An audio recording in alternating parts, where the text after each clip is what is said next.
Hey, glad to have you tuning in again for the latest episode of Norm Nathan's Vault of Silliness. Today we have a swell music quiz from April 3rd, 1996, which is titled Dedicated to Darrell. The wonderful WBZ news anchor Darrell Gould had passed away a few weeks before. He was an occasional panel member of the swell music quiz and was scheduled to be part of this very show. I might add, to the best of my knowledge now, he also gave the dumb birthday game its name. Norm would ask Darrell to guess the ages of celebrities who had birthdays, and at one point, Darrell commented that the game was dumb, and the rest is history. We love you, Darrell. The panel of luminaries are Ed Mullen, Tony Nesbitt, that's me, Jack Harte, Fred Allen, Michelle Pfeiffer, and Sophia Loren. Oh, and some guy named Norm. The categories: rock and roll, big band, jazz, and musical comedy. Now, before we get to the fun, the rules had to be explained. And if you're familiar with the show, you know how well that went. Ed pleaded for contestants to adhere to the very simple rules. Norm reiterated the rules to clear up any confusion. And listen later as we try in vain a third time. And all of that to win a Decaying Music Certificate. Thanks to the vigilant editing of Joan from Tewksbury, this quiz is jam-packed with callers. By my count, 39 to be exact. John in Wellesley, Arlene from Braintree, Larry from Orleans on the Cape, Bill from Lexington, John in Peabody, Wayne from Boston, Tess in Somerville, Dennis from Malden, Josh in Hingham, Donna from Stoneham, George in Washington, D.C., Ed from Weymouth, Jim in Framingham, Helene from Belmont, Scott in Alston, John from Livonia, Michigan, Joe in Weymouth, Andrew from Milton. Hour 2.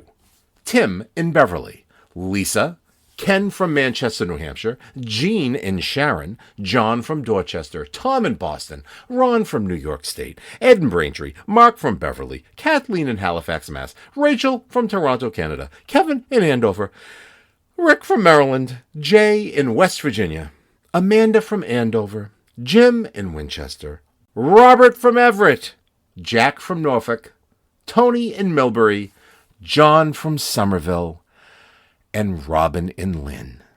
Other groovy stuff. Ed Mullen, with that special way he responds to an answer to make you think that you may be correct, only to tell you you're wrong. Neil Chiat and Barbara Stanwyck with their hit duet, You Don't Bring Me Flowers. Monkey Business and Confusion. Try was never beaten. Cigarettes. Live at Budokan. The hit Broadway show written by some dead guys, Funny Ghoul. Jiffy Wedding Vows. A commercial read by your good-looking local announcer. It's another winner. J. Edgar Bunny. Norm in heels and a little chiffon number topped off with the feather boa. Wait. Was that the teddy bear? Kumquats and Nectarines. Spudtacular radio special. The Stone Pick and Getting Us Good.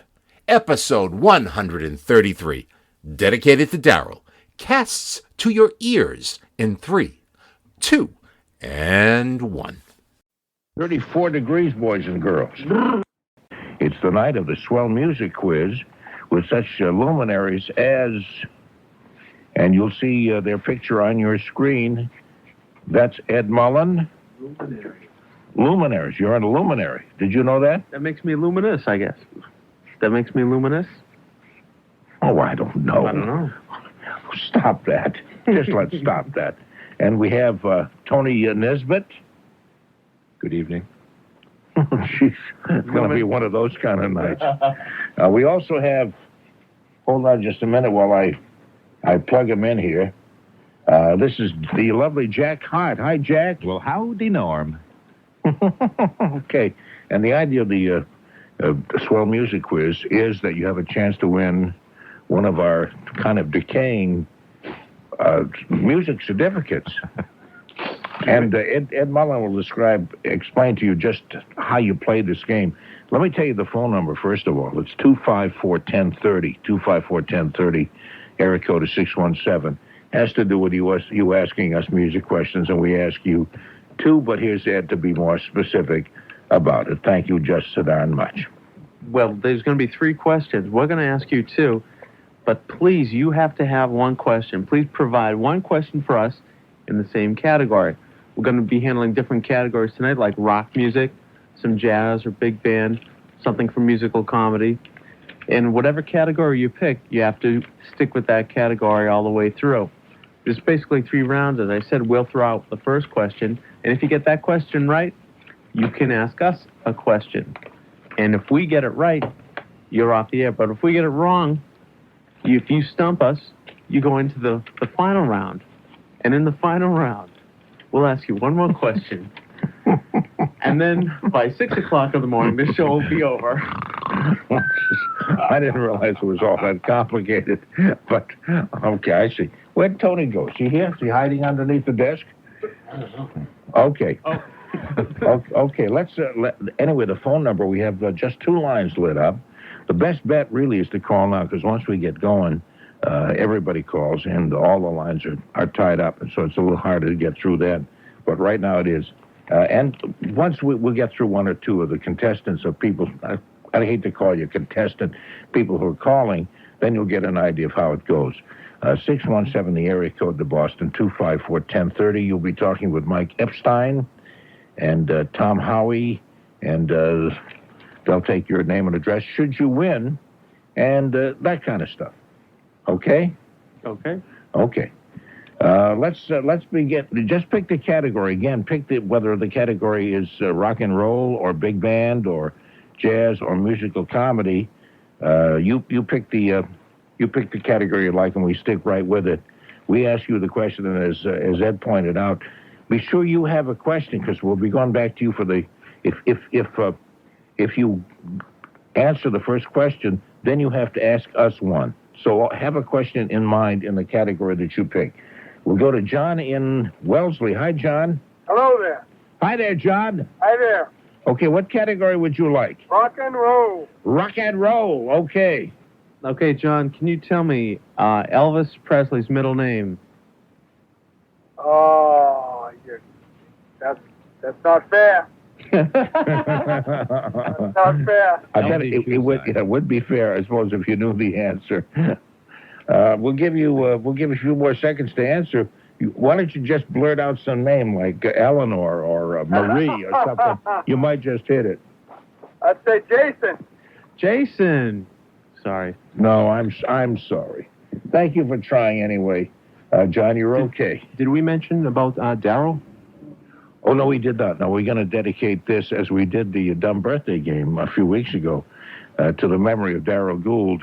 Darrell sat in with us and was big on doo-wop music, and also to some point country music. Yes, country and western. And Darrell was a great loss to WBZ. Darrell died a few weeks ago, and we will always remember him. He was somebody very, very special, and very often would sit in on the program. Yep. So we certainly do dedicate this program to him with great love. Was going to be on this show. That's right, he would be. That's right, he would have been on this very program. Yes, he would. Okay, let's go to Arlene in Braintree. Hi, I think I know that Elvis Presley thing. Okay, Elvis Presley's middle name is? Was it Aaron? Aaron is correct. Thank you. Good, and you've got a question for us, I'll bet. Yes, who was the son of a preacher man? Who sung that song? No. Dusty Springfield sung it, I know. But who was the son of a preacher man? What was his name? Ooh. Oh, you mean it was about someone specifically? Yeah. Oh, I never knew that. We'll have to come up with a good answer there, Jack. Yeah. The son of a preacher man. Jim Falwell's son. Jim Falwell's delinquent son. It was around 1968 or 69. Was that Oh, I don't know the year. No, I'm actually discussing. Oh, we lost that one. Billy Ray. Billy Ray was the son of a preacher man. I'm sorry, say that again. What's his name? Billy Ray. Billy Ray, okay. She got us good. Wow. Yeah. She got us good. And the way it goes now, since you got us good, as Ed phrased it, We'll try to get you good. No, we won't. We'll just ask you one final question, and this is for the really cheap copy of a certificate. We're trying to make a certificate of And award. Norm has to change the date every time he sends out a new one. Yeah. Well, I have to cross out the 1832 when they were first printed. Okay. Can you tell me who's real? The real name of the person was Ellen Naomi Cohen. Ellen Naomi Cohen. Oh, wow. She's better known as someone. Ellen Naomi Yes. Cohen? And here's the hint. She was born in 1941. She died in 1974, and she made her own kind of music. Oh, there's all kind of music. Oh, gotta make your own kind of music. Oh, hell. Ooh. Excuse me. Ellen Naomi Cohen. You gotta make your own kind. Oh, I know that song. You have such an adorable voice when you're humming this song. However, Sorry. Oh, well. I'm sorry that you Okay, didn't. bye. Bye. Thanks for calling, Arlene. And that question is now hanging out there in case anybody wants to use that as the entry question. Just hanging out there. Just hanging out there. Larry down in Orleans on the Cape. Hi, Larry. Good evening, Norm. Okay, what category would you like? Hey, just, Mr. Gould. Darrell Gould. Darrell Gould, yes. That's a shame. Isn't that amazing? Did you know about his death? No, I didn't. Yeah, he died a few weeks ago, and we were all very saddened by that. My. Okay, what category would you like to try for? Well, I believe it would come under, my question and so forth, I believe it would come under the rock and roll. Okay, here's your question. Okay. You Don't Buy Me Flowers was a duet by whom? By two people. I'd have to know their names. Right? Are you saying, halfway there? Are you saying that duet was done by two people? That's what I'm saying. Yeah, I guess that's why they probably didn't call it kind of a solo song. It was male and, male and female, too. I remember. Yeah, I think it was Neil Cheyette and Barbara Stanwyck. I would have, that was my guess. Yeah. Do you know the answer to that, Larry? Of course not. Okay, well, let me give you the drum roll. Thank you very much for calling. Let's go. Let's go on to Bill, who's in Lexington. Hi, Bill. Hello, Norm. How you doing? Good. If you know the answer to that, you can use that as your opening question, or pick some other category, whatever you'd like. Well, I think I know the answer, and I'd hardly call it under the rock and roll category. I think it was Barbra Streisand and Neil Diamond. You are correct. Okay. Oh, yeah, Neil was rocking back then. That's when he started to soften, though. Oh, okay. I think so. What year is that? Like 70? probably 70, 76, 77, but it's the rock era, so I think that's what category it's under. Do you have a question for us? I do. Do you know the Grateful Dead's original name before they were known as the Grateful Dead? The Grateful Living? I know this. The Mugwumps. The what? The Mugwumps. That's not what I The think it is. Mogwai. What do you have? I think it was the Warlocks. Oh, the Warlock. We had this question the last time we had this, and I don't remember if that was the right Okay, but apparently, we'll call you right on that, and we'll give you one final question then. Are you still there, Jack Hines? Oh, yeah. Jack Hines. How about Jack Harte? Yes, I'm still here. Okay, because you've been kind of Jack Hines silent. stepped out for coffee. I want to make sure that you're still around, big guy. I'm making a sandwich. I see.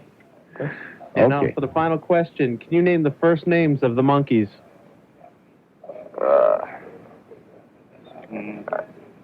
Davy, Mickey, Pete. Right. I don't know the fourth one. Would you go for 3 out of 4? No. You wanted all 4, huh? Yeah. Okay, I try to ease the way for you there. Peter Tork was one of them. Okay. Yeah. Davy Jones, Mickey Dolan. Mickey Dolenz, and the last one. I don't know it. Adrian. No. I'll give you a hint. He had a solo hit. His big solo hit was called Joanne. Still no good. At this point, I'd like to say hello to my mother, whose name is also Joanne.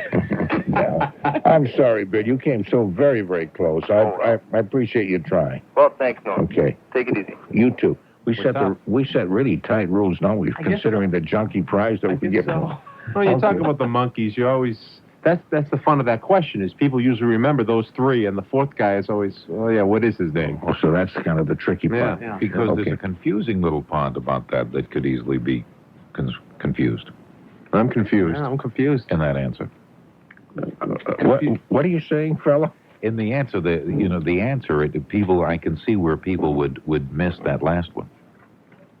Okay, because you think that the fourth one is these guys are saying was the tough one. Yes. Okay, let's take a break. We'll do a few commercials. 12:21, and we're playing the whatever this is we're playing. It's the Swell Music Quiz with Ed Mullen and Tony Nesbitt, And Fred Allen. and Fred Allen and Jack Harte, and Michelle Pfeiffer, and the very lovely Sophia Loren. Thank you. Okay, here's John in Peabody. Hi, John. Good morning. How are you guys? We're just fine, thank you. Good. What category would you like? Oh, rock and roll. Rock and roll. Okay, John, can you tell me what group's breakthrough album was recorded live in Japan? Actually, could I answer the Monkeys question? Oh, the old one too, eh? Yeah, no, you can. He can do that, can he? Because that's Even though we asked for a new one, I know that. You should have said that before this last one, but we'll relax the rules because, John, you sound like a real swell guy. I am. I was one of two bands that would have named for that answer to that question, but I'll take my chances with the other one. The four names are Mike, Davey, Mickey, and Peter. You are correct, sir. So the confusion there was Mike and Mickey. Is that what you're saying, Jack? Yeah, you see? Because people think, well, there's already a Michael name. There can't be two in a band. It just adds to the mystery of the Monkeys. Yeah. Yeah. What question do you have for us, Big John? Okay. The question is, what is the name of the band's name that played at Eric Clapton's Rainbow concert? They had a specific name to them. The announcer came out and announced who they are. Tommy Carr and his Men of Melody left their gig that night at the Cameo Room of the Hotel Avery just to play that gig. So my answers don't count. You understand that? I'm just raving on. At the Rainbow concert, they announced a special name for the group. Mm-hmm. What year was it? That was, God, I think that's like 1974, Yeah. when they came out of reclusion. Yeah. Oh. I think. Okay, we didn't get there. What is the answer? Eric Clapton and the Palpitations. Oh. Oh, yeah. I almost had that. I had it on the tip of my tongue. Jeez, another few seconds I would have come up with that. I was going to say Palpitations. Yeah, I was going to say something like that, too. I was going to say Pulp Fiction. But Okay. Here's a final question for you, John, and this is for the Certificate of Award. Okay. Here's the final question. Who is Paul Hewson, better known as? Last name is spelled Hewson. Who is Paul Hewson, better known as? Paul Butterfield. No. no, he was better known as Paul Hewson. Yeah, but the name was already taken. That's right. Okay, so we'll thank you very much for trying, John. Hey, I'm sorry you thank didn't get that. Thank you. So we'll let that hang out there. Plus the other question that you had asked him at first. Mm-hmm. Oh, that was the one, the Houston question. No, then No. there was the one about what band broke. It had a breakthrough album that recorded live in Japan. Okay, so anybody who knows that can use that as their opening question to, if you know the answer to that, or you can ask for a new question. Wayne in Boston. Hi, Wayne. How are you? Hey, how are you? We're okay. Not bad. What category? Well, let me see. Did they answer the question of you don't bring me flowers? That has Yes. been answered. Okay, well, you'll have to hit me with one. Okay, but your category is rock and roll? Fine. Okay. All right. Let's see. Who had the hit album titled Business as Usual? It's the name of a group. Who had the hit album titled Business as Usual? Oh, Strawberry Alarm Clock. No. No, I guess not. I guess that's not the answer, Wayne. I knew that. You knew it was not the answer, but you just wanted to fake us into what I see. Okay. Hey, thanks very much. I'm doing pretty good. I'm answering all the questions and whispering them to Ed. Oh, that's very nice. That's very nice. Maybe you'd like to go home and just call in. All right. Tess in Somerville. Hi, Tess. You're on WBZ. Norman. Norman. Jack. Yeah. Mikey, Tony, all in one spot. I can't stand it. And Eddie, you missed Eddie. I'm sorry. Oh, I'm sorry. Okay. Did anyone say who Ellen Cohen was? The question was, whose real name was Ellen Naomi Cohen, or Cohen, born in 1941, died in 1974, and she made her own kind of music. Was it Janis? No, I guess not. No, not Janet. Nobody jumped What up. are we talking about? Janet Joplin, you Yeah. mean? No, apparently it was not Janet Joplin, Tess. I feel just Janis Joplin. I'm sorry, Janis Joplin. And I Mike didn't mean to Nesbitt was the name of the other Beatle. I mean, other monkey. It's The late, monkey. guys. Yeah, no, we just got the answers on that. That's right. That's right. I was the fifth monkey. Yeah. It's been so lovely speaking with all of you. It's lovely to talk with you, Tess, too. Take care. Have a good night. Good night. Bye-bye. Okay, we'll go to Dennis in Malden. Dennis, you're on WBZ with the Swell Music Quiz. Hi. Hello, everybody else, especially Jack Ott. Oh, hello. Live in Japan. Oh, yes, the question was, what group's breakthrough album was recorded live in Japan? My guess is Kiss. No. No? No. I'm wrong about He's that. a big I 70s knew fan. Mike Nesmith. You know, he Good the guy? fourth monkey, you know. Good guy? I knew that. Yeah. Okay. But, I took a guess at that live in Japan. I'm sorry that you didn't hit it right on the button, Dennis, well, but thank you very much for trying. What the heck? That's right. As my neighbor Tom Bott used to say, Norman, try was never beaten. You don't try, you'd get nowhere. You know, so try. Oh. God's sakes, Norman, try. Try again, Norman. Right. Josh in Hingham. Hi, Josh. You're on WBZ with the Swell Music Quiz. Hi, how are you? Good. Okay, What's your- rock and roll, please. Rock and roll. Yeah. Okay. Oh, I'll take the business as usual one.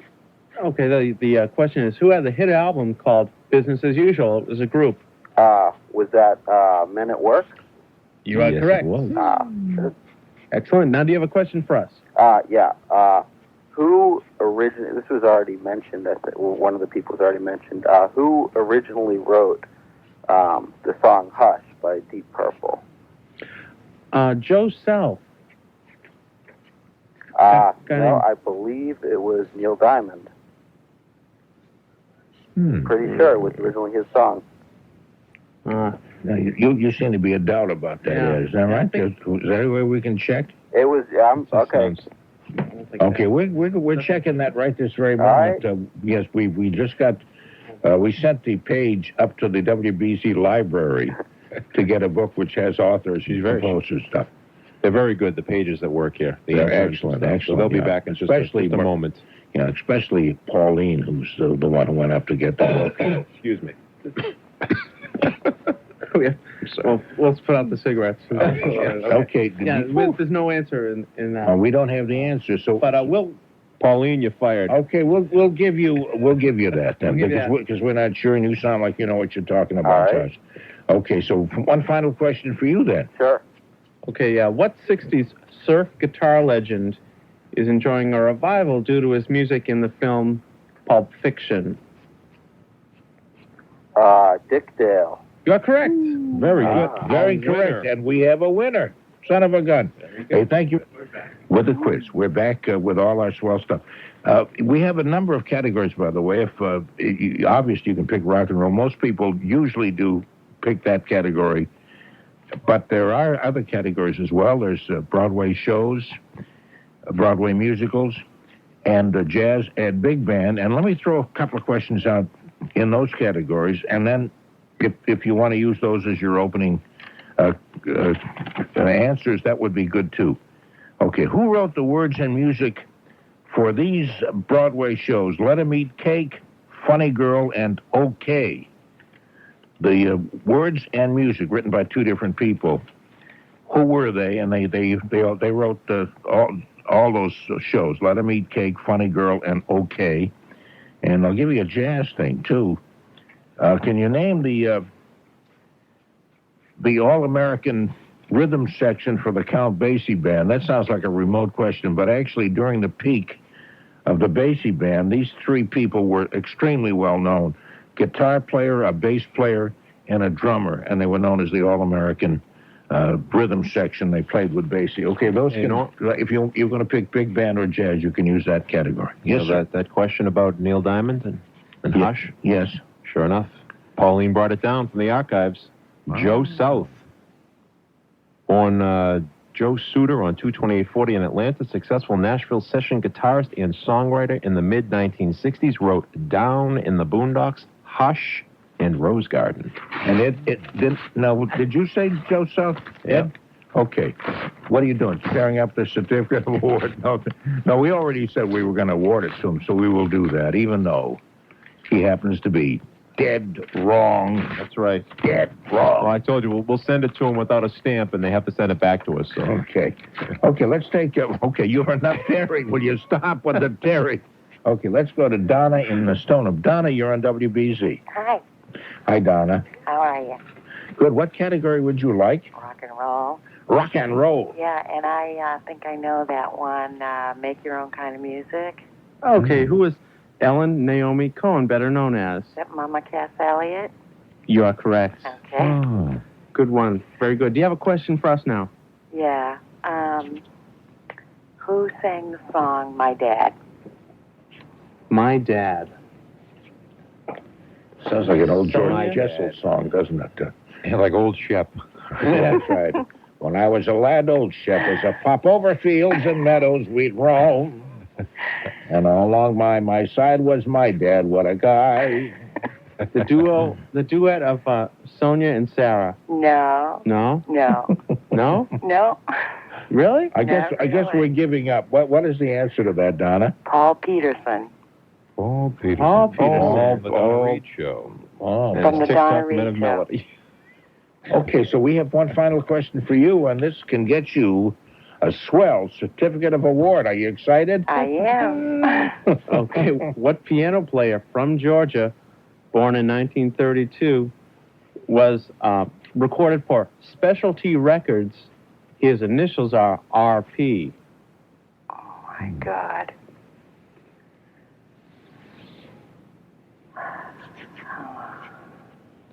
It's not Rip Porn, is it? It's, I guess it isn't. Huh? I don't know. Tough one. Let's see. Can I give you another hint? Red Puttons. His Roly-poly. The last, you might not recognize the last initial.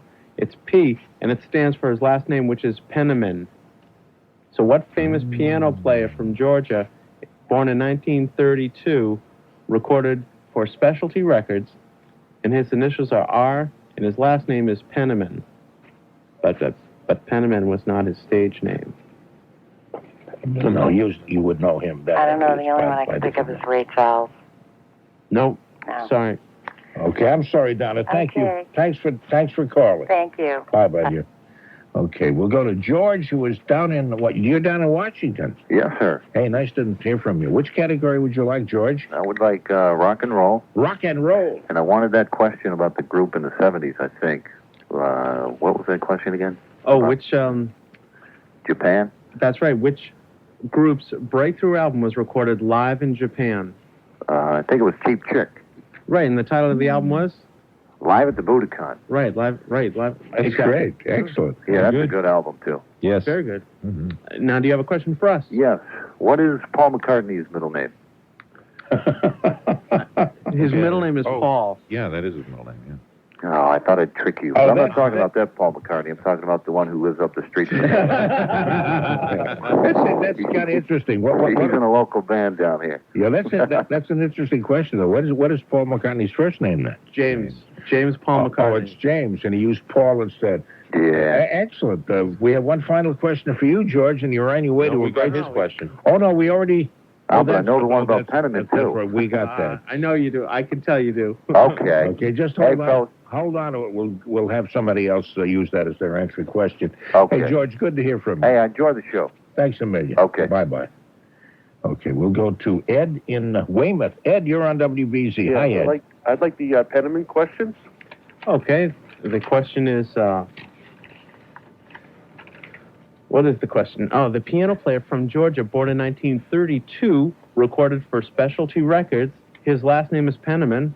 He's better known as? Little Richard. Little Richard, of course. Very good. Okay, excellent. And you have a question for us, I'll bet. Yes. In the Simon and Garfunkel song, April Come She Will, what is the lifespan of that child? Oh. Wow. April come, she will. That was in The Graduate. Wow. Oh, just, Take a guess. Was that was in the Dustin Hoffman movie, The Graduate? That was one of the songs in the movie The Graduate. 7. But what to make it easier, in what month does she die? Yeah. Well, I guess we missed that. What was the age? No, it's not age. It's 30. what month? Oh, what month? I'm sorry. April is the answer then. April Come She Will. In the next to last verse is August Die She Must. Then there's another little line referring to September. So the answer is August. Oh, boy. Okay. You bummed us all out now. Yeah. What a downer that thing is. Wow. I feel so sad now. Okay, here's a question for you now, Ed. Okay. And here it comes. Here it comes. In 1959, Marty Robbins had a #1 hit with El Paso. It told of a heartbreaking story about a mysterious girl named... I don't know. Down in the West Texas town of El Paso. I fell in love with a Mexican girl. I'll let that be somebody else's entry question. I don't know. Okay, I'm sorry. Thanks for trying. Okay, thank you. Bye-bye. Okay, we'll go to Jim in Framingham. Hi, Jim. You're on the air at Disney with a swell music quiz. Okay, well, go stick with the rock category. You can take any category you'd like. Well, actually, I'd like to stick with rock. Okay. What do you got for me? Okay, here's a new question for you. Throughout the Beatles' career, they basically had one producer. It's very famous in music circles. Can you name that Beatles producer? Epstein? Brian Epstein? He was more the manager for Martin. Right, George Martin. Correct. Yeah. Okay. Sure. Do you have a question? Sure. How about David Bowie's real name? David Jones. Okay, and why did he change it? Because of David Jones from the Monkees. Very good. Yeah, okay. Okay, Jim, thanks for trying. Okay, let me throw another musical question from musical comedies in case anybody wants to pick that category. Norm's desperate. Yeah, I really am. Nobody's asking anything about jazz, big bands, or anything. Who originally played the male lead on stage in Fiddler on the Roof? We hear the commercial now. City boom boom. You know, that kind of stuff. That's tradition. And a number of well-known people played that part of Tevye in Fiddler on the Roof. But who was the original Fiddler on the Roof, or who the original Tevye? Okay, you can use that as your opening question, or if you want another one and you want to do that category, that would be good too. Okay, let's go to Elaine in Belmont. Hello, Elaine. Well, I felt that I had to call. It's Elaine. Oh, it's Elaine. I probably they had a hard time with my name. It was, No, I know it. Everybody spells it differently every time we have a new producer there. Yeah. But it's Helene, and don't you forget it. Now, you hear me? And you know my category. I know it. Rock and roll. That's right, rock and roll. Did you want the Fiddler on the Roof? When you mentioned the three, did you mean all three or just one of them? The three. The three that I mentioned for the other show. Yeah. Let's see. That was who wrote "Let Me Take." Okay, and it was Funny Girl. Yes, that's right. Then I will go for Zero Mostel instead. Okay. Or Okay, Zero Mostel was. Because I know "Let Me Cake" was the Gershwins, and I know that. Okay, I believe. I'm not sure. I'm guessing. I've already got one right, but I think it was her.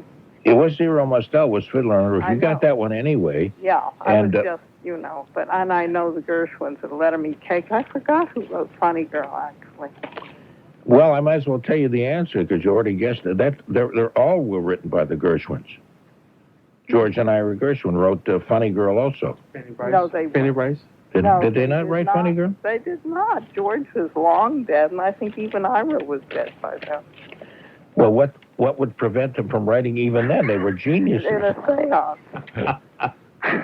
Oh, you see, now you've embarrassed me because they would have wrote Not So Funny Girl if they were dead. Yeah, or Dead Girl. Yeah, something like that. Funny Ghoul. Yeah, well, anyway, I got 0 myself. Yeah, Funny Girl. Well, who who did write Funny Girl then? Son of a gun. We'll have to send Pauline again. Yeah, we'll send it back to the library. Back up to the archives. Son of a, because that's the way I got it written down. Is George and Ira Gershwin writing all three? I read wrong. Anyway, hit us with a question if you would. All right. You've already got about 9,000 certificates of I never got the last one. That's all right. Oh, you never got the last one? Helene, I have a question for you. Oh. Did you get the new certificate? No. Oh. And I was going to give you a very easy one, but I still want a certificate from the last time. Put her down for 2 if she gets this. Okay. One is enough, but I have a feeling you'll get this. One is more than enough. All right, show and composer, lyricist, almost like being in love. I'm sorry, who wrote Almost Like Being in Love? Yes, and from what show? Brigadoon? Yes. Yes, and that would have been... that should be an easy one. That should be such an easy one. Probably the same people who wrote Funny Girl. Yeah, George and Ira Gershwin probably wrote that, yeah. Is that a Rodgers and Hammerstein? No, it's not Rodgers and Hammerstein. No, it's, is it Yip Harburg? No, he didn't write that. No. Who did write that? Lerner and Lowe. Lerner and Lowe. Oh, I'm so You know something, Helene? You're dragging me through the mud pits and showing off the fact that I have no idea what I'm talking about. You'll pay for this, young lady. Pay for it right now. Right. You have to give her one more question. Okay, I'm going to give you Take that, Elaine. Question, okay. The comic strip Little Abner became a Broadway show. What town was the setting of Little Abner? Dogpatch. Dogpatch is absolutely correct. That's correct, yes. Okay. A guy named Palmer played Little Abner, created the part. Yes, a big guy who looked just like Little Abner. Big guy with muscles and the whole thing. Like you. Yeah, very much like me. There was some pretty songs in that show. Mm-hmm. One was called Let 'Em Eat Cake, and the other was Funny Girl. Okay. By the Gershwins. By the Gershwins. That's right. Okay, hang on and we'll get the information. Oh, incidentally, there was a lady who wanted your address. I won't give her your address, but I'll give you... I'll along with this swell certificate, I'll send you her address if you want to get in touch with her. All right. Because she wanted to get in touch with you. It's had something to do with she's writing a book on the songs of George and Ira Gershwin. And maybe that's who I got the misinformation from. I don't know. Anyway. Blame it on somebody. Okay. Well, you can send it with a certificate. Okay. 2 certificates. I will. That's right. 2 certificates. Let me turn you over to Tom. And always good to talk to you, Helene. Let's go to Scott, who is in Alston. Scott, you're on WBZ. Hello, everyone. Hello. Hello. Hello. I would like to take Brock, and I would like to get the Paul Hewson question. Okay, great. That question's on the table. Who is Paul Hewson? He's better known Bono. as Bono from U2. You are correct. All right. Do you have a question for us? I do indeed. Go ahead. Who is James Osterberg? James Osterberg. James Osterberg. I thought it was Doris Day, but maybe not. Close. Is that one of the guys in Metallica? Or No. No? Osterberg. No, that's James Hetfield. Oh, okay. Osterberg. James O. Something. Josephberg. James His middle name is Jewel. His middle name is what? His middle name is Jewel. Jill? Jewel. Jewel. Yes. Jewel Aiken. Like in Jules. Okay, I think we missed that one anyway. Well, what is the answer? What's his first Neil name Diamond. sound like? It would be Iggy Pop. Iggy Pop. Oh, Iggy Pop, son of a... the Jewel that would Come have on, come on, guys. Yeah. Okay, what do we have? One final question now? Yes, we do. Okay, for Scott. Okay. Who is Hugh Craig better known as? Hugh Craig? Last name is spelled C-R-E-G-G. He was a senator from New Hampshire. Wow. I'll give you a hint. He was a big Big in the 80s, not much at all in the 90s. And by now, he's completely gone. And Originally from... Right now, he's working on Funny Girl. George and Ira San Gershwin. Francisco? Yeah. Originally from San Francisco. Originally, yeah. Yeah, the band, that is. Actually, he's working. Craig. He's working for Jiffy Lube. I have absolutely no idea. I'll be in and out in a half hour. Right. I'm giving up. I One have of his no vows idea. on his wedding night. Hey, thank you very much, Scott. I'm sorry that you didn't get that. All right, Bye-bye. thanks. Secretaries. It's too bad we don't have secretaries, but they would have enjoyed the salute had there been them. Okay, now this word from your really good-looking local announcer. Where? Right over here. Over here where the hand is raised. The holidays are just around the corner, but you still have time to order a teddy bunny or bear for that special child, loved one, or even as a centerpiece for that special holiday dinner. As you know, we're having probably about 50 people over at my house, and I'm cooking for 50 people, and I want to put a little teddy bunny right in the middle of the table. I'm having rabbit for Easter, so Are you? No. Oh, don't say that. Don't say that. The Vermont Teddy Bear Company introduces wonderful new bears and bunnies this holiday season. Fanny and Duffy Buddy, dressed in beautiful spring colors and will last long after the Easter candy is gone. Or maybe not. You can also celebrate the holidays with new Easter baskets filled with goodies, games, and an adorable 11-inch teddy bear. And this year's, of course, they have a Passover bear, too, dressed in traditional tallis and yarmulke. All teddy bunnies and bears are delivered UPS and include a card with your own personal message, which says, well, those guys never going to stop humming. That's what it says as the personal message on there. Ordering is easy. Here's what you do. You call 1-800-829-BEAR. That's 1-800-829-BEAR. You can get a transvestite bunny? Well, we called. Remember, I called one of the operators who was standing by and asked her. They said you could put them in any kind of costume. You know, if you know a golfer, they'll dress as golfers or whatever. And I said, what about a transvestite? Could you get a male bunny dressed with have a little dress on? And the a male bear, but we haven't called about the bunnies. Oh, that's right. We haven't done that. Call about the bunnies. But the operator who was standing by and who I talked with, I said, no, I don't think we have that. She was very serious. She must get all kinds of weird calls. She doesn't take anything seriously. Anyway, it's 1-800-829-BEAR, the Vermont Teddy Bear Company, home of the great American teddy bear. Okay, let's take some more calls. We'll go to John, who's in Michigan. Hi, John. Hi, J. Edgar Bunny, huh? J. Edgar Bunny, that's right. That's right. That was disillusioning, wasn't it, to find that that other J. Edgar did like to dress in women's clothing. Oh, it just spoiled my illusions because I don't know. Well, I thought if he's going to dress in women's clothing, I might as well too, because he was my hero. You look great in heels. Yeah. Do you like this little chiffon thing I'm wearing? I like the boa is what I like. Okay. Anyway, what category would you like, John? Well, is pop? Do you have a category of pop, or does that mean rock as well? Oh, just pop rock. It's all the rock era. That's okay. I can answer that last question. What is it? About San Francisco. Where's that guy? Okay, yeah, the person's name is Hugh Craig. Who is he better known as? I think it's Huey Lewis. You are correct. Right. Do you have a question for us? Yeah, what group did Jeff Beck leave to join the Yardbirds? Okay, what did he leave to join the Yardbirds? He was in so many bands. Yeah. Led Zeppelin. No. Wasn't Guy Lombardo or anything like that, was it? No. No, I didn't think so. Jack, what do you think, Jack? Oh, let's see. What are some of our choices here? You got your Cream, you got your Derek and the Dominoes. Not Beck, though. I think we lost on that one. Oh, wow. What is the answer? The answer is the band Trident. Trident, like the gum. Like the gum, yeah. Yeah. Like the Like submarine. Neptune, yeah. Huh?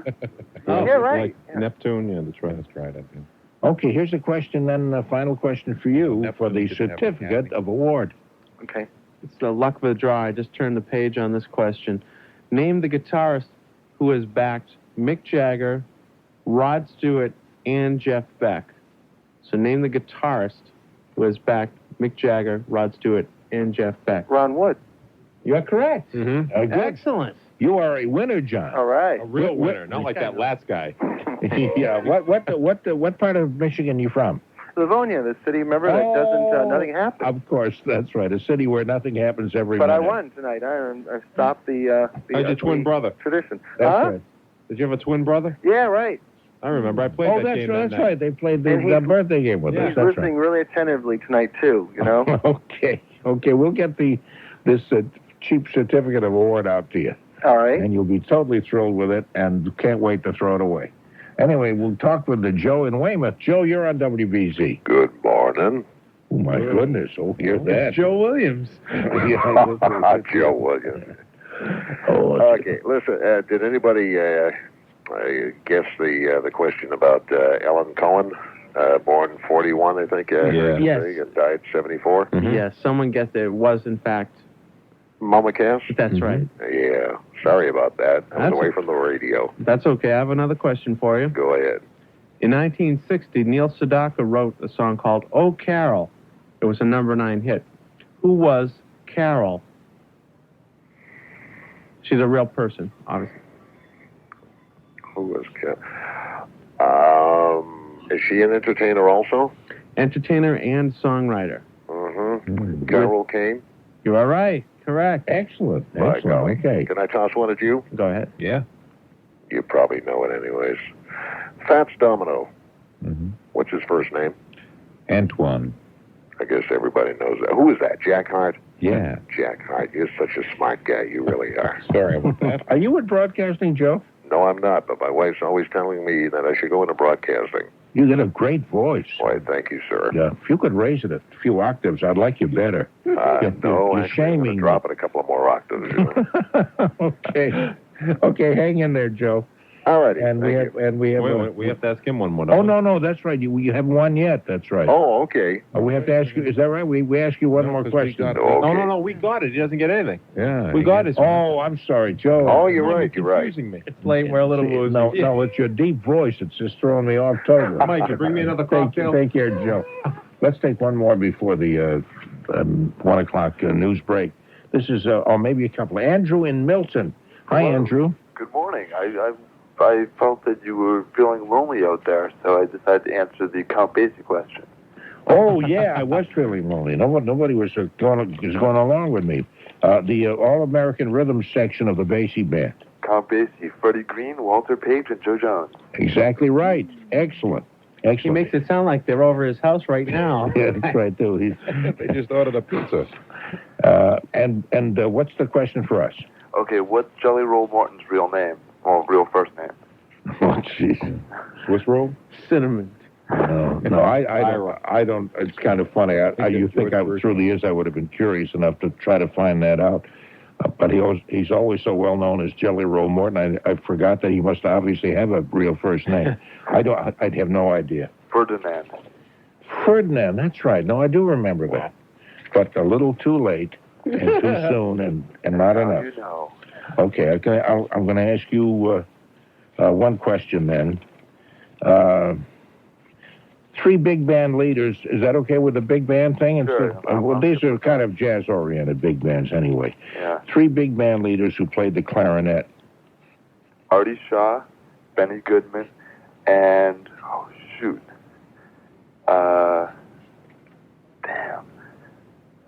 Shaw, Benny Goodman. Yeah, there are several others who also played the clarinet. I mentioned 3, but there are more than 3 who did.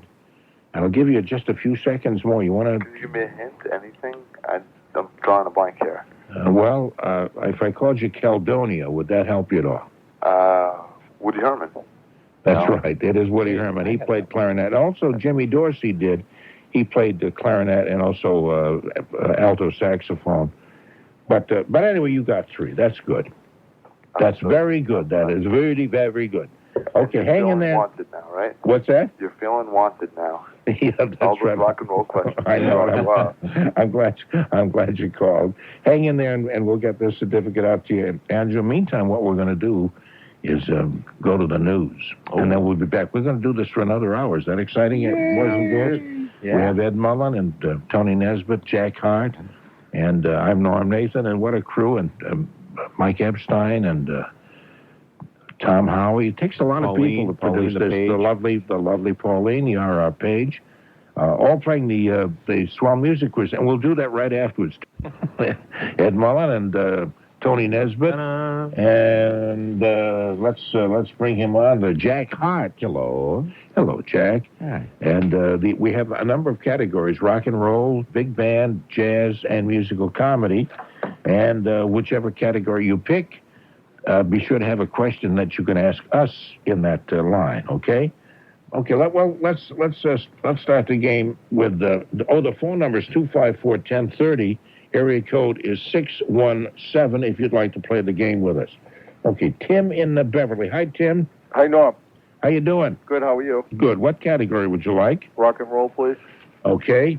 Ready? Yeah. Okay, here it is. Oh, I'm sorry. No, you don't have to ask us a question. Did you want to answer one of the questions already asked that has not been answered, or do you want a new one? New one, please. Okay. Okay. Bruce Springsteen song, Born to Run. Can you name the girl? Can you name the girl in Born to Run? Yeah. You mean the video? No, I'm thinking of something else. He mentions girl's name? Yeah, the girlfriend's name in Born to Run. All I can remember from that song is Tramps Like Us. Baby, we're born to run. Yeah. Oh, cheekers, Tim, I'm sorry. Okay. Okay, thank you for trying anyway. Appreciate that. 254-1030, the area code is 617 if you'd like to play the game. And if you get through it all, we ask you a question first, you ask us one. And if we miss, then we ask you one final one if you get that. And then you win this Swell Certificate of Award. Sounds good when you say it. Yeah, it sounds nice, yeah. Unfortunately, you have to go through that whole ringer there. What category would you like? 80s rock and roll. 80s rock and roll. The big 80s. Okay, in the big 80s. Okay, in 1983, what car was Prince singing about? Little Red Corvette. You are correct. Yes. Or the artist formerly known as. Right. That's right. We went through that yesterday. We're talking about the artist formerly known as Prince is now married and is going to have a baby formerly known as a fetus. And they expect the baby to be born around Thanksgiving. The family, the mother and dad now, dad formerly known as Prince, are shopping around for a crib formerly known as a little tiny bitty bedded bed thing. They're going to wrap in a blanket, formerly known as swaddling. That's right. And they're going to live in New York, formerly known as New Amsterdam. Something like that. Anyway, I forgot, where are we anyway with this? This is geography for 500. A question for us now. Oh, you have a question for us, Lisa? Okay, I'll try. In 1986, a group called The Art of Noise had a song in the top 40, and it featured a television character from a television show of that year. Can you name the title of the song and the character that it featured? Paranoia in Max Headroom. That's right. Oh, except it's Paranoia instead of Paranoia. But is that close enough, do you think? Paranoia. Paranoia? Paranoia, A-N-N-O-Y? M-E-A or something like that. Paranoia.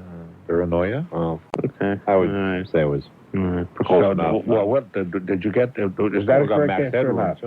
Is that the correct? Would you accept that answer? Would you have accepted that answer, Ed? Oh, I made the answer. It's up to her. Will you accept that answer? Lisa. Well, if you don't accept it, you get to go on. If you do accept it, you're gone. Well, in that case, I don't accept it. Okay, all right. Okay, we'll give you one final question. Okay, in the 80s, what rap group proclaimed themselves the king of rock? That's the exact same question I had last time I played this. Well, let me cross it off then. Oh, I should have kept my mouth shut. Did you get the answer last time? Yes, I did. Oh, and did you get a certificate? I have a feeling I lost the names of the people who won the last time and didn't get stuff out. I feel badly about that. No, I got one. Oh, you did? Yeah. Oh, I don't feel badly then. Take that back. Okay, here's a question for you. The Steve Miller Band had only one #1 hit in the 80s. Can you name it? Was it Abracadabra? She's right. Absolutely. You win another I'm an certificate. expert on 80s rock. Okay. I haven't been stumped yet. I guess you are. Hey, thank you very much. And we'll go to Ken in New Hampshire. Hi, Ken. Hi, how are you? Fine, thanks. What category would you like? The Broadway show about Gershwin there. Oh, Funny Girl? Yeah, that's the reason for that. The name of the show is Funny Face. Oh, Funny. You're absolutely right. When I copied this down, I put Funny Girl, but it was Funny Face. Yeah. That's. But who did Funny Girl? Funny Girl, Julie Stein, and Bob Merrill. Okay, thank you very much for squaring that away. It was, I mentioned 3 shows, and I asked who wrote them. The same 2 writers. Let 'Em Eat Cake, Funny. I said Funny Girl, Funny Face, and Okay. So that's George and Ira Gershwin.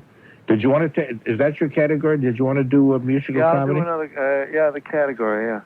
Okay. Oh, you betcha. Okay. Yeah. We'll be back right after this. We'll be back. Okay. The musical that involved a couple of characters named Nathan Detroit and Sky Masterson. What was the show? Who wrote that? Frank Lesser wrote Guys and Dolls. And that's absolutely correct. You want to ask me a question now? Yeah, Richard Rogers. He always collaborated, except on one show. He did the whole thing. What was it? The one show that he did all by himself was called. It wasn't No Strings. Am I close with the strings? Or Yeah, you're right. was it No Strings? No Strings. Yeah. Okay. Okay. I'm sorry. You sound like you really know your business, and I appreciate you correcting Norm, that. I used to live in Danvers, Did you? Where do you live? You live up in New Hampshire now. Whereabouts in New Hampshire? up in Manchester. Oh, okay. Yeah. By the sea. So did you? Did we know each other when you lived in Danvers? No, I used to see you at Murphy's Fruit Market. Oh, that's right. Yeah, that's right. The Murphy's Fruit Market is one of the greatest fruit stores in the entire world, fruit and vegetable place. Yeah. Do you ever come down there and buy some kumquats and nectarines or anything? Well, it's 50 miles. I don't get down there. No, I guess from Manchester wouldn't make too much sense. Hey, thanks a lot for calling, Ken. I really appreciate you calling. I appreciate the information. Okay. Take care. Okay, we'll go to Jean in Sharon. Jean, hello. Hi, I was going to tell you about Funny Face also. Thank you very much. That would have haunted me had we not gotten some correct answers on that. I don't know. I just copied it wrong when I should have realized Funny Girl didn't make any sense. That Helene knows so much about musical comedy, I'm surprised that she actually didn't make that connection. Yeah. But anyway. Oh, so my category is musical comedy. Musical comedy also. Okay. The country... Wait. Can I say musical comedy before 1960?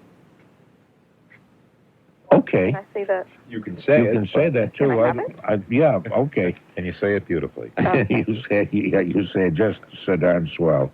Okay, I'll give you some here, this is should be fairly easy. Anyway, what show had these songs in it? I don't know if this is prior to 60, but you'll know this. With a little bit of luck, Why Can't a Woman Be More Like a Man? What shows did they come from? My Fair Lady. My Fair Lady is correct, of course, yes. Actually, so you did it. What's that, please? I think that's 1959. I think it just made it under the wire. Yeah. What question do you have for us? Okay. Funny Face. Who were the original stars in that production? In Funny Face? Yes. Oh, I thought you were just calling me that out of affection. I was hoping that would lead to a question. Get dragged through this Funny Face. Yeah, Funny Face. I don't know. I'm sure this is not the correct answer, but when you say Funny Face, I think of Audrey Hepburn for some reason. Who was it really? Fred and Adele Astaire. Oh, really? Yeah. No kidding. Way back, a long time ago. Fred and his beautiful sister. Yeah, and I think possibly the first It may have been originally produced in London. I'm not positive, but maybe. We'll have to check that out, for heaven's sakes. I know I have a London-made a recording of it that was from a London production, I think. Okay, I'll give, for your final question, I'm going to give you 3 questions, 3 songs, and just name two of the shows they were from, 2 out of the 3. Okay. In other words, one song would be There's Nothing Like a Dame, with a little bit of luck. And we just went through that, didn't we? And I could write a book. Just name 2 out of 3. What shows were they from? All different shows, of course. Okay, was the first one There's Nothing Like a Dame? Yep. South Pacific. Uh-huh.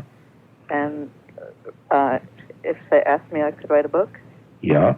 See, I'm making it hard for myself because I know the second one. I think that's Pal Joey. That is exactly right. And, of course, you knew the other was from My Fair Lady because we just did that. Yeah. Okay, that's very, very good, Gene.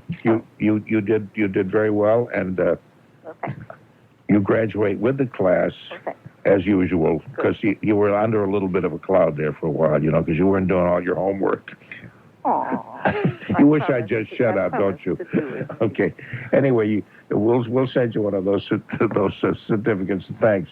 We'll go to John in Dorchester. John, hi, you're on WBZ. Hi, John. Hi, Norm. What category would you like? Yes, rock and roll. Rock and roll. A little older rock and roll. Okay, a little older rock and roll. I'm an older guy. Well, you certainly would fool us. Okay, thank you. He wants it when it was just rock before they added the roll. All right. Chuck Berry recorded all 28 of his top hits on one record label. Can you name the label? Oh, boy. I'm going to go with Capitol. No, that's not it. Oh, wow. Oh, I'm sorry. Wouldn't be Sunshine, no. No, not Sunshine, no. No. A lot of great blues. See, I had a great question for you guys, too. Why don't you ask it anyway? That would be fun to Can I hear. ask you guys a question? Go ahead. Yeah, just for fun. Okay. The Lennon sisters. Oh, there's a They were rock on and the roll Lawrence band. Welch show. Yes. Yeah, can you name the Lennon sisters' first names? Janet. John. Yeah, one. Is one. John. Oh, you stop. Sure. No. Sean. I was going to say Patty Laverne and Maxine, but not. Well, there was 4 of them. The other one was Janet. Janet, you got one. Yep. Yeah. I guess we can't think of the other 2. Well, there was, Neither can he. Diane. Diane? Oh, there was Diane, yeah. Kathy. And Kathy? And how about Peggy? That's okay with us. You sound like you're not too sure of that, but I don't know where they are today, but They're in Branson, Missouri, I believe. are they really up have there? a show there? Yeah. Yeah. I thought they'd married some folks from Fond du Lac, Wisconsin, and opened an Indian artifacts shop out there. That's before Branson. Oh, that's before Branson. I see. Spectacular, swell music We're quiz. playing the Spudtacular. The Spudtacular music quiz, that's right. And just tell them Norm Nathan sent you. You mean mention the radio special? That's right, my skin falls off my chin. Oh, man. You have to listen to a lot of commercials before that makes any sense to you at all. Okay, let's go to Tom in Boston. Tom, you're on WBZ. Hi. Hi, Norm. What category would you like? Norm, let me take a question. I think it was in rock, Okay. and it was the name of the girl in Marty Robbins' El Paso. Oh, that's right. Yeah. Has that been answered yet? No, that is not. That's still on the board. I think her name was Belinda. Belinda? Yeah. No, it's not. Not Belinda. Oh, Tom. Norm, are you sure? No, I'm the not. last few words of the song, he says, Belinda, goodbye. Oh, see, I'm just reflecting the attitude of Ed Mullen, who's the expert on that. I don't know. He does say goodbye, but he doesn't say it to Belinda. Yeah, it's a little. I'll tell him the answer because it's just to prove so he won't go away mad. But it's Felina. Felina. Felina, goodbye. You're right. And if Feline ever finds out about Belinda... Yeah. There you go. In fact, that's why he's dying Norm, at let the me end. ask you a very easy one. Okay. I wish you'd say I'd ask you a very hard one, so if I get it right. No, because this is for you, or the others probably get this. But remember, Phil Collins sang a song called A Groovy Kind of Love. Uh-huh. But he was the second fellow to sing it. Who was the original group? Original group? This was a group that sang a groovy kind of... I've written the answer down, and I've handed it to Ed Mullen, because I want him to say it. The Mindbenders. Well, yeah, but what was the name of the group? That was the group, and who was the singer? With the Mindbenders? Yeah. Uri Geller. No, that was the Spoonbenders. Oh, the Spoonbenders. Yeah. The Mindbenders. The Mindbenders. Any of you guys know? Because I really don't know that. You know, I'm going to kick myself when I hear this. Uh-oh. It wasn't that long ago. That I'd pay to see. Yeah. I guess we give up. Who would that have been? No, well, it was always Wayne Fontana and the Mindbenders. I mean, the trombone player? No, Wayne Fontana was just the singer, but they always said it was Wayne Fontana and the Mindbenders. I'm sorry. I'm thinking of Carl Fontana, who was a musician with the... No, he really was. The brother of Wayne. With the Stan Kenton band. Okay, Wayne Fontana. I never would have got that, because that's an area I really... You may have guessed, know nothing about. But you know, you mentioned Marty Robbins. Yes. And I'm sorry I missed that one, but do you remember what his first big hit was? I think it was either Havana Gilla or Yankee Doodle. No, I don't know. Do you guys know that? You guys know that? Some of his big songs. You know who would know this? You know, Darrell would know this right off the top of his head. But White Carnation, the sport coat. Yeah, you're in the right area. Yeah, a white sport coat and a pink carnation. Oh, yeah. A brown pair of shoes and a stripe. That was way back in the 50s. Okay, Tom, thank you very much. Let's go to Ron, who is in New York State. Ron, you're on WBC. Hi, Norm. How are you? Fine, thank you. First-time caller, so I'm not sure about the rules you have. Okay, you can pick a category for whatever kind of music, whether rock and roll, big band, jazz, or Broadway shows. We ask you a question first, or you can pick a question in that category that's been asked but not answered, or get a new one. And then we ask, if you get that, then we ask if we get that. We'll ask you a question in one of those categories. You have to stick with the category. If you get the answer, you must give us a question in the same category. No, that's not it. And then if we you got a question. Let's go along with this, and you'll get the idea as we play it. Okay. Okay, what category would you like? How about 70s or 80s rock? 70s or 80s rock, we'll give you a question. That's the first part of this. So far, we're on even territory. Okay. We're illustrating it as we go, it would seem. In the Temptation song, Papa Was a Rolling Stone, what was the date that I will always remember? It was the 3rd of September. You are correct. Excellent. Now you ask us something in the same category. What famous huge rock star was in the movie Rocky Horror Show? Meatloaf. Right. Okay, so see, now, had we not gotten that, we would have asked you another question, and if you got that, you would have got a certificate of award. Okay. However, we did get the answer, so that ends the game right here. So I lose. Well, don't put it that way. Everyone's a winner on this game. Everybody is a winner. In fact, the people who don't get the certificate are probably the winners of all. I'll talk to you again next week, maybe. Okay, that'd be lovely. Bye-bye. Bye-bye. Okay, this is Ed in Braintree. Hi, Ed. Hey, guys. Hey, how you doing? Hey. Good. I think I'll take one in 80s rock. 80s rock. Yeah. Coming at you. Actually coming at you right now. Yes, sir. 80s, right as we speak. Rock. 80s coming rock. at you. Yeah. Here it comes. He's got a three-ring loose-leaf notebook, and each section is marked off with the year of the tunes and questions. Wow. So organized, it's sickening. Okay. All right. It's a question about a duet. There's a song called Islands in the Stream, which was a huge hit in the 80s. Islands in the Stream. a duet by two people. Island of the Stream. Oh, yeah, I don't know. Sheena Easton? Sheena Easton and? Phil Collins. And Phil Collins. Oh, Phil Collins, no. No, sorry about that. I'm sorry. Sheena Easton was wrong, too. Oh, yeah, good. No, thank you very much. Bye-bye. Was Sheena Easton wrong? Yeah. Yeah. Okay, so that...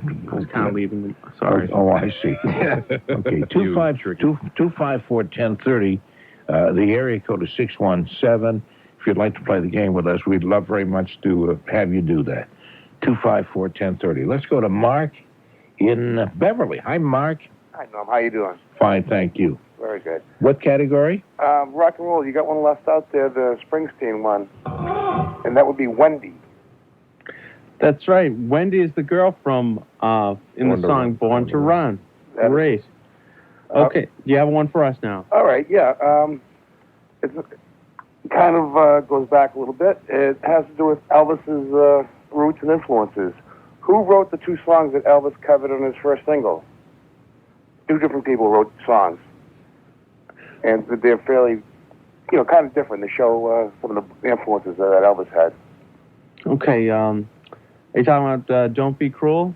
No, his first single. That's All Right, Mama? That's All Right, Mama? Yeah. All right. Is that, let's see, That's All Right, Mama. Jack, help me out. Is that Big Mama Thornton? I know that Hound Dog was Big Mama Thornton also. That's All Right. That's All Right, Mama. That's all right with you. Jeez.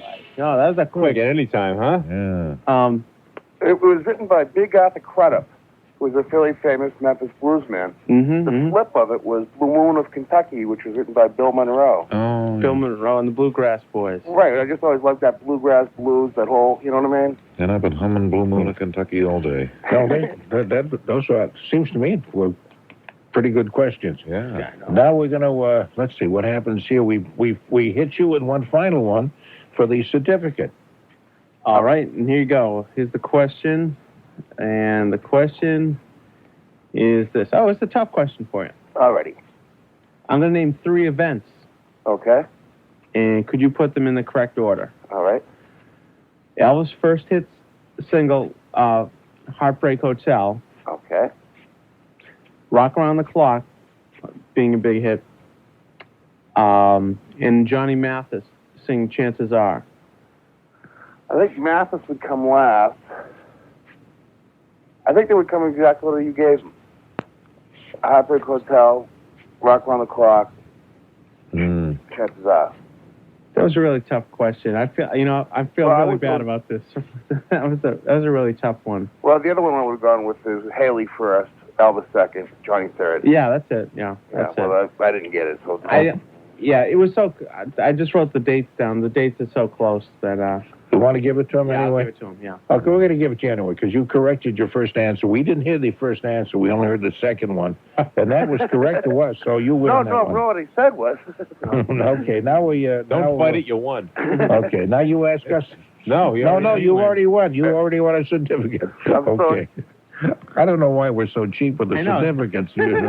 We can run off. We can understand the rules. Yeah, we can run off 8 million of them for about 20 cents. We give you a question, you give us a question. We give you a question, you give us a question. We give. And it just keeps going on and on.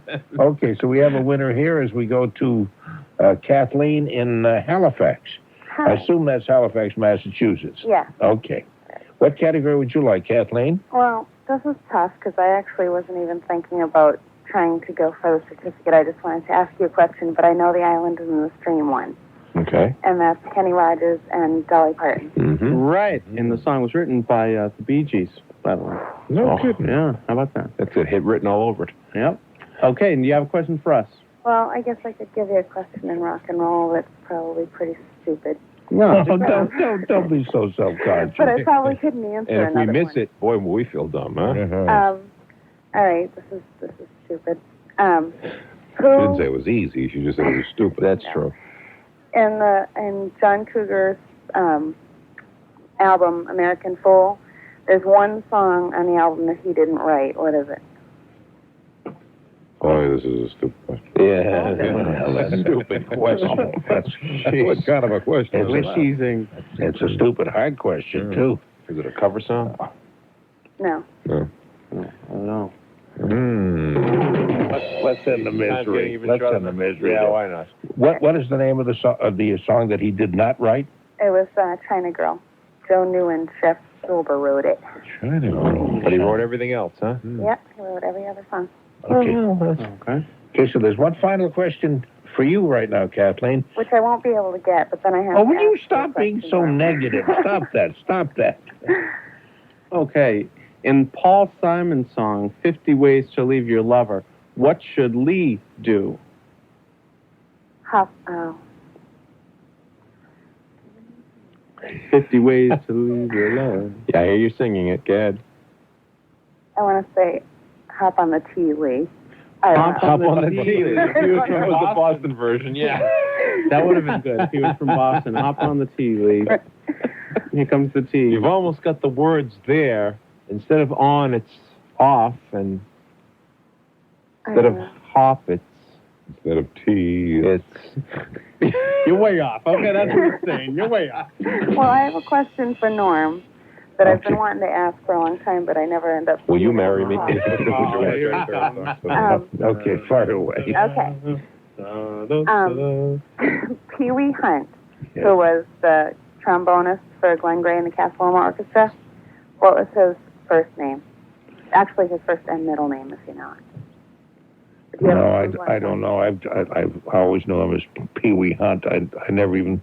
That's like the Jelly Roll Morton thing. I know his first name was Ferdinand. I know that now, but...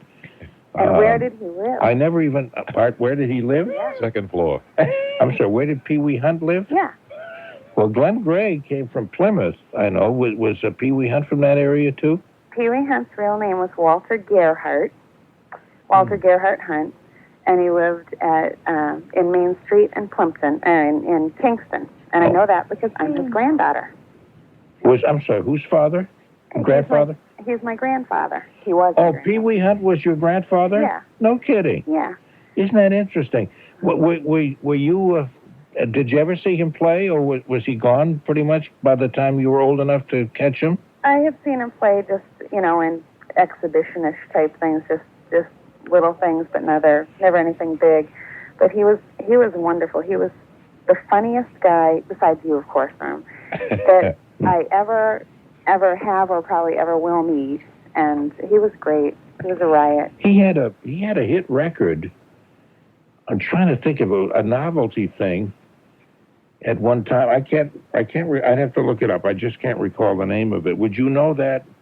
No. It seemed to me that it was really a big seller. Was Well, I played know a he lot. had done Mac the Knife. He sang that on one of his albums. Yeah. But actually, I wouldn't know. He had them all his gold albums, all over the back room and everything. And he was a big ham radio buff. He had a ham radio that was probably like 15 feet tall and 15 feet wide, and he was really great. No, isn't that interesting? I'm sorry that you weren't born earlier, or he did live longer, because it would have been so much fun to have gotten to know him better as a musician and all that Right. in later years. So tell me his names again. George? No. Walter Gerhardt. Walter Gerhardt Hunt. Yeah. Hey, thanks a lot, Kathleen. You're okay. Thanks for calling. Bye-bye. That's interesting. Rachel in Toronto, Canada. Rachel, you're on WBZ. Hi. Hello. Okay, are there any musical comedy questions out? Yes, I can give you some. I'll give you 2 songs, and if you name the shows they're in, that would be nice. One is, let's see, what did I say? Name the show for these. In fact, for these 2 songs, what shows did they come from?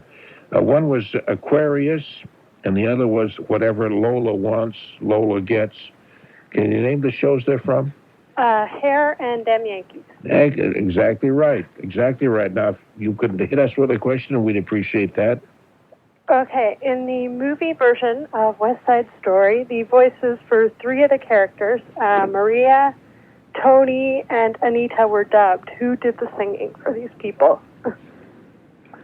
Oh, that's an interesting question. The answer to which escapes me. I really don't know. I could thump it around for a while and pretend I'm trying to guess, but I really don't know. Who were they? Okay, Maria was sung by Marnie Nixon. Tony was sung by Jim Bryant, and Anita was sung by Betty Wand. Okay, I'm glad I didn't thump it around. I might have gotten to Marnie Nixon because she's done a tremendous amount of dubbing for many performers, I think, including Audrey Hepburn in My Fair Lady. Yeah, I think she did. Yeah, and she did a lot of that kind of stuff. Okay, let me give you one final question then, and this is for the swell certificate. Okay, this I'm going to give you an easy one because you sound so adorable. The musical that featured Richard in the original cast: Richard Burton, Robert Goulet, and Julie Andrews. Robert Goulet. Camelot. Camelot, that's right. I saw the show here in Boston. Do you get many shows up in Toronto? Some. Right now we have Phantom of the Opera, Who Sunset doesn't? Boulevard, and Sunset Boulevard. we're bringing Blood Brothers back in the summer. Okay, so you have some pretty good, as we call them, legitimate theaters up there in Toronto. I would think so, because that's a pretty good-sized city. Yeah, we've got Beauty and the Beast right now, too. Really? We get most of the major Broadway shows coming in here about a year or two after they come out on Broadway. Yeah, because a lot of them don't even make it to Boston. Yeah, We used to- Sunset Boulevard hasn't been. The Beauty Yeah, and that's the right. Beast, which Yeah. you figure is that there's about 9 different touring companies, I think, with Beauty, and they haven't stopped here yet either. No, as a matter of fact, at one time, of course, the pre-Broadway showings That's would right. be here. Yep. You'd see them, and then they go on to or start with in New Haven, Connecticut, then come here, and then maybe Philadelphia, then into New York. But it's all so different now. It's all so different now. I think that was a song by Rodgers and Harte also. Anyway, hey, Rachel, thanks a lot for the call. Oh, though, hang in there because you just wanted a certificate. Thanks a lot for the call. Say, if you were looking for cheap transportation. No. Tune in this weekend to WBZ's quiz, and we'll take some more calls. Kevin in Andover. Hi, Kevin. You're on BZ. Hi, how you doing? Good. I'll take 80s rock. All right, 80s rock coming at you right now. Make sure you bring it back. We'll try. No waiting for 80s rock. The door is open. The light is on. Yeah, he had lips like little a dim in here. He had lips like a crazy man while he's looking for the category that you mentioned. Fingers are strumming. You said 80s rock, did you? Yes. Oh, 80s rock. 80s rock. I got you. Okay. Years ago. Stevie Nicks and Don Henley have sung a top 10 duet in the 80s. It was on Stevie Nicks' album. What was the title of that song? Oh, man, duets. I have no idea. Nope. Stevie Nicks' album? Don Henley singing backup, or somewhat of a duet, I think. Not a big fan. I have no idea. Okay. I did have a question for you guys, though. I didn't know if you guys would know. No, ask it anyway, just for fun. Just for fun. Yeah. Do you know who invented or proprieted the stone pick? The stone pick? Yep, for guitars. Oh, who invented it? Yes. The caveman? A stone pick. No? This was a well-known person? Yes. And Friends with George Benson. Is the stone pick different than the regular pick that we're using before that? Yes, because it's handmade. It's mostly used in jazz guitars. Oh, I see. Wes Okay. Montgomery is George Benson kind of not copies, but kind of. It sounds like it might be. Would it be George Benson? No. Or Pat Metheny? John Doherty. wouldn't have got any relation to Marnie Nixon. No. Anyway, thanks a lot, Kevin. Take care. It's interesting question. John Doherty, guy from TV here? Hey, yes, the newscaster. Rick in Maryland. Hi, Rick. You're on WBZ. How you doing? We're doing okay, I think. Good. Where in Maryland are you? Just outside of Baltimore. Well, nice to have you with us. I hope you win. Thank you. It's hardly anything worth winning, but all right. It's just as a kind of little souvenir. Anyway, what category would you like? Rock music. Rock and roll. Okay. Yeah. Oh, okay. What song was a huge hit for the group called UB40? It was written by Neil Diamond. Wow. Neil Diamond. Yeah. Oh my gosh. So it's a big hit by UB40, probably their biggest hit, probably. Probably. It charted twice. Yes, it did. Oh, God. How about, I don't know, Crackling Roses? No. Good. No, thank you, though. Yeah, I'm sorry, Rick. Thanks a lot for calling, though. Good to talk with you. I'd like to hear that one on the charts again myself. Okay, how about Jay? We'll go down to West Virginia. Yeah, West Virginia. West Virginia. Jay, nice to talk with you. What's doing? Well, actually, I can answer the last two questions you had. All right. Only one. Well, just one then. Huh? Just one. Just one, really? Go ahead. Okay. All right, how about the Stevie Nicks and Don Henley? All right. What's the title of that Leather song? and Lace. Leather and Lace is correct. Now, do you have one for us? Yeah, okay. Brian Adams had a 80s hit with the song Summer of 69, right? In the actual summer of 1969, how old was Brian Adams? Well, how old is he now? Okay. All right, we'll go. Wait. Let's see, 5, 6, I got my 7, first 8, round 10, six string. And then that's the number of 6, 5 minus 2, 4. Divided. Carry the 1. All right. We lose. Our answer. 12. No? No, actually, a lot of people would say 10 because he was born in 1959. But it's a trick question, actually, because he was actually born in November of 1959, which makes him 9 years old. Uh-huh. There you go. Okay. All right. Okay. Got us good. One final question now for you. Okay. Okay, and here's your question right now. In Harry Chapin's song called Taxi, how much was the fare? Whew. I thought we were on the 80s rock trivia. No, this is just the General question. Just a general question. Ooh, rock boy. and rock. Yeah. Boy, I think you guys got me now. 50 cents. No, it wasn't 50. Sorry about that. I'm sorry, Jay. Thank you for calling. Let's see. Let's go to Amanda in Andover. Hi, Amanda. Hi, Norm. How you doing? Good, how are you? Good. What category would you like? I'd like 80s rock. 80s rock. Yes. Okay. Okay.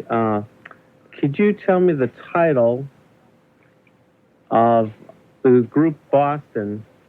Their highest charting single. Can you the title of the highest charting single for the group Boston? It wouldn't be Amanda, would it? Yes, it was. Wow. All right. That is amazing. Ask us something if you would too, Amanda, please. Okay. Maybe where the answer is Ed or Tony or Jack. All right. Who sang what band sang the title song for the movie Pretty in Pink? Psychedelic Furs. Yeah. Yeah, I'm sorry they got that. Great song. Great soundtrack. Yeah, who's the woman in that? The young lady? Molly Ringwald. Molly Ringwald. That's Brett right. Pack. Yeah. Okay, Amanda, thank you very much. Thank you. I always thought that Molly Ringwald was really a lousy actress. Does she have an appeal for young people? Is that why she keeps making movies? Yeah. I like her a lot. I like her a lot. Really? Yeah. And those that kind of 3 movies, 16 Candles, Breakfast Club. My Ali Sheedy was I still have the heart for Ali Sheedy. She's good. Yeah, I think Ali Sheedy was. Okay, let's go to Jim in Winchester. I'll be right back. Jim, you're on WBZ. Hi. Hi, Norm. How are you? Good, thank you. Great. I have. I think I have an answer about that question about the UB40. Okay, yeah. UB40's biggest hit was written by Neil Diamond, and the title of that song was? I think Red Wine. You are correct. Correctly. Excellent. Excellent. I have a question about Led Zeppelin. I think it was in '79. It came out with an album, Into the Outdoor, and that had a brown paper bag on the outside of the cover. I know what you're going to ask. Well, the jacket, I think it's called the jacket that the record goes in.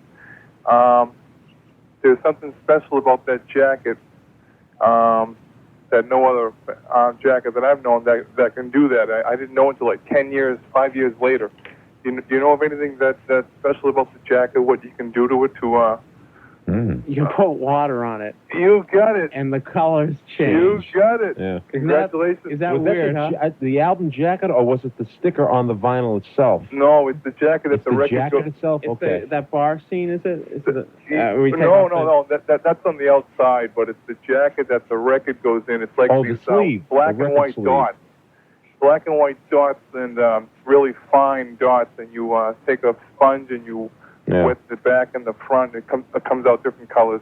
Now, is the were there a lot of different album covers for that? Not that there were different scenes. Different scenes. Not that I know of. I haven't really bought any very many after that of Led Zeppelin. There weren't too many after that. Yeah. Hey, thank you very much. Oh, you're Jim. welcome. Thanks Okay, for no, calling. take care. Yeah, you take care too. Should we call on Robert, do you think? Let's do it. Let's call on Robert from Everett. Okay, Robert, you're on WBZ. It has to do with music, a band leader. Well, we ask you a question first. Okay, go ahead. What's your categories? You want the big bands? Is that Yeah, I what want you're the saying? big band. Back in the 40s and the 50s, he's a band leader. Well, wait a minute. I'm giving you a question, and I just asked you for the category. Are you always this crazy? No matter what we're talking about, you come on the same way. It's No, I totally don't mean to do incoherent. this. Okay. I finally got on, for goodness sake. Be quiet. Be quiet. Let me give you a question. Okay. Okay. 3 songs became popular as big band instrumentals. I'll give you the names of the songs. Tell me what bands made them popular. Cherry Pink and Apple Blossom White. I've Got My Love to Keep Me Warm. And April in Paris.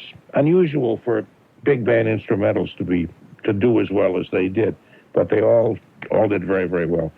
Cherry Pink and Apple Blossom White. I've Got My Love to Keep Me Warm. April in Paris. What big bands recorded them? You do this to me every time. I come on nice and I want to know about this. Oh, let's get rid of him. Holy God, no matter what you talk about, the guy acts like a total fool. I'm sorry. I'm sorry I fell apart there I wish again. we had a camera in here. That's the best part about when Robert comes on. I mean, I love ask seeing about you grind your teeth. No matter what I say to him, you Look do at this this. to me every time. You're I don't still know what going. it is I'm doing to him. But He's doing you're it his to best himself. friend, Norm. Oh, jeez. Let's take a break while I pull myself together. In Norfolk. Hi, Jack. How you doing? Is this Norfolk, Massachusetts? This is Norfolk, Massachusetts, right behind the jail. Yeah, they get me down here just in case if I fall up, I was born in Southie, so they figured they'd get me down by the jail if I fall up. Going right over the wall, so chasing. Let's see. No, I did a show with some jazz musicians down at Norfolk. They have a little theater in there. Have you ever been inside? No, sir. No. Okay. No, I'm in the adult complex in the back, the senior citizen. Okay. What category would you like? Well, not a category. I want to correct a little something for you for your own edification, gentlemen. In the thing with El Paso, Marty Robbins. Yeah. Okay, that girl's name was not Felina. It was Colina. No, apparently we've checked that out, and it is Felina. Is that correct, Ed? Yeah, Felina with an F as in Frank. Yeah. Thank you very much anyway for the correction, Jack. Tony in Millbury. Hi, Tony. You're on WBZ. How you doing? We're doing fine, thank you. What category would you like? Oh, did anybody get the one about Chuck Berry's record label? No. No. What? Chuck Berry recorded all of his hits on one record label, and that was? Chess? You are correct. Chess Records, out of Chicago. Yeah, how about the one just asked the guy about Cherry Pink? Well, no, that's a different category. And also, we're going to ask you a question. About you ask us a question, rather. Oh, all right. You remember the Crest? They had 16 candles? Mm-hmm. Yes. Johnny Maestro, we sang lead for him? Yes. Well, he had a hit about 20-something years later with another group. Do you remember what that was? The Brooklyn Bridge and The Worst That Could Happen? You got it. Okay. Thanks very much, Tony. Okay, Thank you. Appreciate you calling. People are just amazed at the knowledge, I tell you. Mr. Ed. Oh, John in Somerville. Hello, John. Well, I called in regards to the Harry Chapin song Taxi. It was $20 to keep the change. Right. And how much was the fare, though? How much was the fare? That was the question. She gave him $20. She handed me $20 for a what fare? Right at the end of the song. You're right on the right track. The question was, what is the fare, though? How much was she charged? think it was $10. Nah. It's a big tip. I'll tell you, it's pretty close.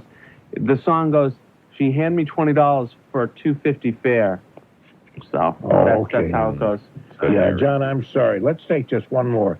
Robin and Lynn. Hi, Robin. You're on WBZ. Hi, guys. I wish you hadn't told him about 250. That was my answer. Oh, sorry about that. Well, we can go on the honesty factor and say, hey. I can ask you another Harry Chapin question. Well, I'm not too proficient in Harry, but go ahead. You might get this. He only had a couple of top-selling singles. One of them was called. One was about a fictitious radio station. Can you tell me the station? WOLD. Right. It means WOLD, old. Now, do you have a question for us? Yes, I do. Sonny Curtis, who was actually a contemporary of Buddy Holly, about 10 years later had a very famous song. Can you name that song? Sonny Curtis. Oh, boy. Sonny Curtis, Wow, was it an instrumental? No, there were words. How about Love Is All Around, the theme to the Mary Tyler Moore Show? What? Oh, yes, she's right. Love is all around. Dun, dun, dun, dun. I knew I'd get you on you that. got us good on that one. Oh. That's an excellent question. There's something else interesting about Sonny Curtis. What is it? Oh, I think you've got me there, Jack. Oh. What's that? Okay, where are we up to now? We do ask one more question. Yes. Yeah, Jack's question was, what is it, though, Jack? What is... Oh, I don't know. I was just kind of like, there's something else interesting about something else that he did musically, and I don't remember what it was. Oh, okay, so we'll ask another question then. Okay, here's your last question. Who graduated from Tufts University in 1986 and also won Best New Artist Grammy Award in 1988? Oh, do I get male or female? She plays acoustic guitar. I think the she may be a clue as to the gender. Yeah. Somehow I would guess the first name was Robin, but I don't know. No. I'll say what. Okay, I'm sorry. Thank you for trying, Robin. Thanks a lot. Appreciate hearing from you. We got about a minute to wind things up. And what is the answer on that one? Tracy Chapman. Oh, Tracy Chapman. Okay. Yeah. Are there any other things hanging loose that you care to finish off with? If not, I'll thank you all for all the people who called and all those who took part in the Swell Music Quiz. We did give away a few of these certificates. Less than usual, I think. Yeah, not too very many of them. We were tough tonight. Everybody had a question. Tough. Wow. Yes? Everybody had the question of their own. Yes. We didn't have to fight that. No, that's right, too. No, they seemed to all know what was going on. Hey, Jack, thank you. We'll hear your report in a few minutes. Yes. Thank you for taking part in all of this. And thank you very much, Ed Mullen and Tony Nesbitt. Thank you. Yeah, very good to have you all with us. And Mike Epstein and what? I said it's good to be had. Okay, and Tom Howie for doing all the technical kind of stuff. News coming along, and we'll take some more calls about whatever you'd like after the news. Wasn't that just so swell? And how about that Vermont teddy bear, Fanny and Duffy Bunny commercial with musical accompaniment? It was always fun to break up norm. Side note, we really, actually, truly called the Vermont Teddy Bear Company and asked about that special bear. I hope that one is here in the vault somewhere. Don't forget to LSS, like, subscribe, and share. And join me over on Patreon, where you can support the show and hear and read stuff only for subscribers. Closing the vault and leaving this world a little sillier than we found it. For the rules. Ed's mom, Joanne Mullen. Fred Allen, Michelle Pfeiffer, and Sophia Loren. Palpitations, Palfamations, and Palp Fiction.